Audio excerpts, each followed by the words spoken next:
Welcome back to my channel. Today we're going to be talking about this 2003 S55 AMG.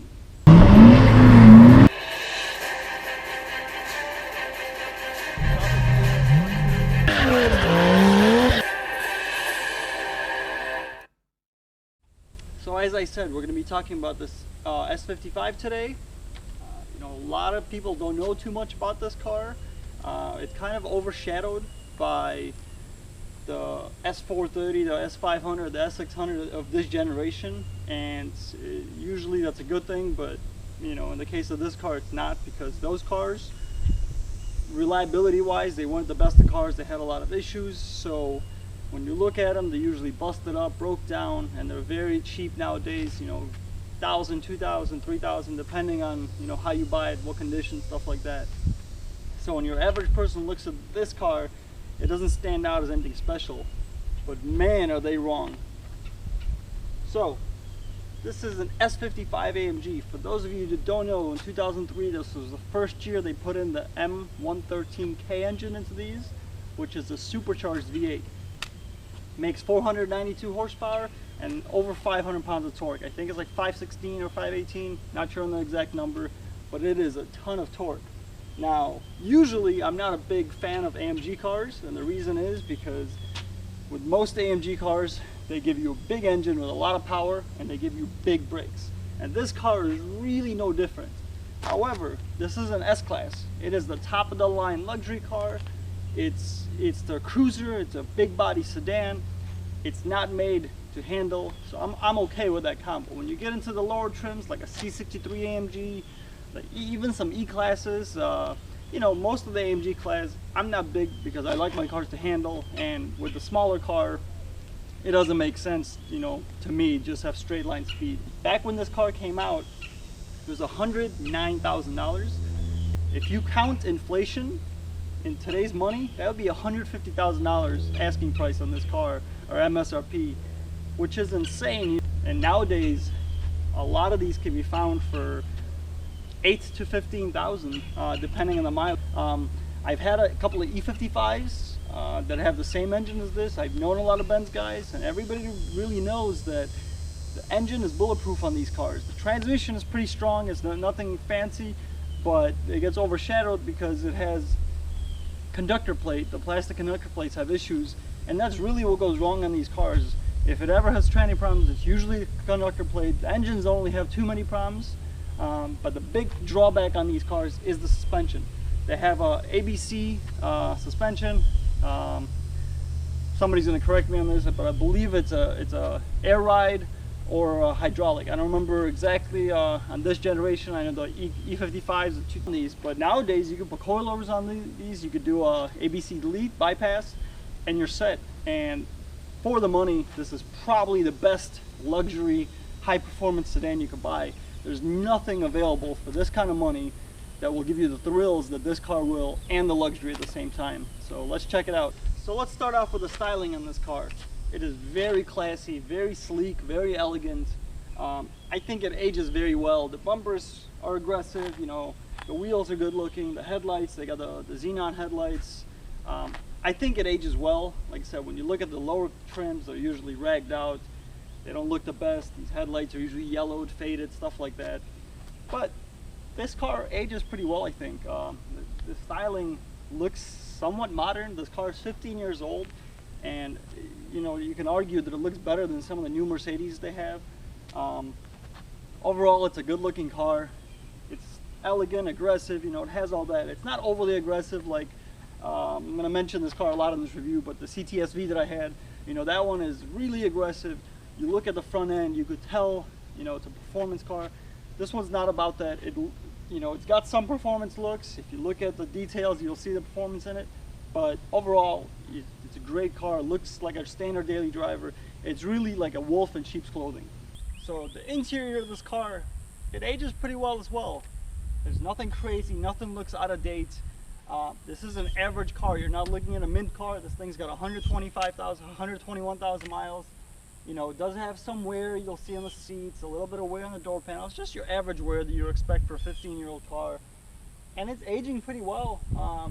There's nothing significant that's really broken on it. It's built, the build quality usually, when I look at older Mercedes, BMW, unless you go into the early 90s, I'm not a big fan of it. You know, usually stuff breaks, but everything on this car works. The rear shade goes up and down.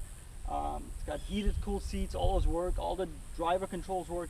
Everything works, and it's been aging really well. The car's held up well, and the interior has everything you could want. Like I said, it's got the heated and cooled seats. It's got Navi, even though it's, you know, outdated now and nobody really uses Navi. I believe it has radar cruise. I'm not 100% sure. It does have the soft closed doors, so if I close this door and I don't close it all the way, you can see it sucks it in. You know, Lexus has that as well for some of their LSs, LS430 Ultra Luxuries. You know, overall, it's a very solid car. It's got parking sensors, so it really has everything you would want in a modern car in this car. So it's not like you'd be driving this and you think it's super outdated.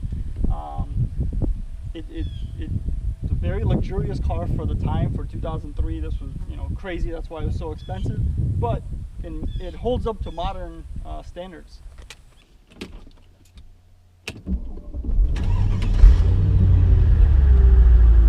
So, first thing you notice, you get in, you start the car. It's got a really nice rumble. You know, referring back to the CTSV that I had, when you start the car, it was very quiet. I was kind of turned off by it because, you know, you're buying a performance sedan, and that's a mid-size sedan. This is a full-size sedan, and you know, you're spending a lot of money on that car, especially nowadays. Same thing when this thing was newer. It's a lot of money, and you want to feel like you're getting something different than a base model.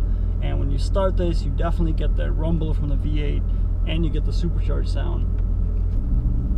But first impressions, when you first drive this car, very smooth. I mean, unbelievably smooth. Every bump, you barely feel it. It takes on the road like nobody else's business. I mean, very comfortable ride. And the big thing is, as soon as you touch the gas, I mean, just tap the pedal, and the RPMs go up to maybe 2,000 RPMs. I mean, this thing has got torque like nothing else. The car just lurches. I mean, it wants to go.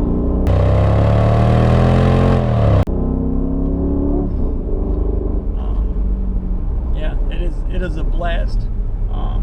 You know, a big thing with me, with my reviews, what I tell people, suggestions on cars, stuff like that, I tell them a lot about how the car feels. You know, it's one thing to take stats and say, hey, this is the ultimate car because it has this much power, this much, you know, torque, this turning radius, all that bullshit. But in the real world, the way I look at cars is when I drive it and I leave, do I miss driving it, or do I want to come back and drive it? You know, when I look at the car, do I want to take it for a drive? That type of thing. So I think from a styling aspect, this car ages really well. The luxury's there, and man, the big surprise on this car, if you guys have never driven one, you guys never driven that 55 cars, the performance they give you in terms of power is just second to none. I mean, 15 years old, this car, and by modern standards, it's still a quick car. This thing moves. It has the power, and it's, like I said, the big thing, it's reliable power. It's not just, oh, it's got power and tomorrow it's gonna break. So this thing is super reliable. That exhaust is super throaty. And the best part about this car is, if you want to modify the car, if you want to put a muffler, an exhaust on this, or if you want to make power, there is a market for it. And with this engine, it's actually really easy. You could put a pulley, you can put a heat exchanger, you could give the car a tune, and it's not unheard of. You know, like 600 horsepower, 550 at the wheels, right at those numbers. So we arrived in Mexico. Let's put it in sport mode. Traction control off, and let's see what it can do.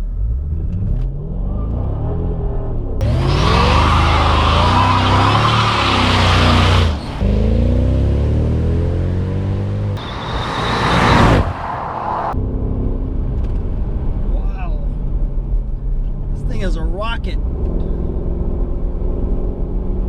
And the brakes and and the acceleration of this thing for the size of this car are insane. This car will put a smile on your face every time you drive it, while giving you a very luxurious, a very soft ride with all the creature comforts. You know, E39 M5s are going up in value. E60 M5s are going up in value, especially the manuals. And you know, those cars have Vanos issues, rod bearing issues, SMG issues with automatics. You know, this car doesn't have any of that, and it's at that price level where it is very cheap for what it is, but it still gives you performance that even by today's standards is very good. So I wouldn't be surprised if these cars are going to start becoming more popular. I don't know if it's going to be now or 5 years, 10 years, whatever. The one thing that really surprised me is, you know, I took to get to this location, I was driving through these empty roads, and there's some long sweeping corners, and the car stays pretty planted. I'm surprised because you know, with such a heavy car and such a big car, I would expect a lot of body roll, a really floaty feeling. But like, we're coming up to a corner right now, I'm at 65 and it's taking it, and I'm giving it more throttle and it's staying there. I would highly suggest anybody that has a chance to buy one of these, buy it. You will not be disappointed. Buy an E55 if you want a little bit more of a handling car, you know, smaller. But the thing is, with the E55, it doesn't give you the handling that you want. It's not like you're gonna get an Evo out of an E55. Like, they're still big cars, they're still boats. And if you're gonna get something that has tapered performance, you may as well get the most luxurious, the most comfortable, the biggest car, because you can put your buddies in these. You know, I was grilling the other day, and I took 4 people in this car, and it still hauls ass. There was really no performance downfall by adding a ton of people, and everybody was comfortable. It's not like you're crammed. You know, if this was like a C63, you'd be crammed in the back. You know, stuff like that. So if you're gonna sacrifice handling performance on a car, you may as well, you know, get the luxury car that has all the features you want, all the crap that you want, and you're gonna be comfortable. You're gonna have the performance. It might be like 0.1 second slower than an E55 0 to 60, but that 0.1 second you're gonna enjoy every day more driving and comfort. With this car, I might sell it. I might actually raffle it. So if you guys are interested, keep your eyes posted. Or I shouldn't say raffle, I should say give it away. So I might do that. But, you know, thank you again for watching. I hope you guys enjoyed my review.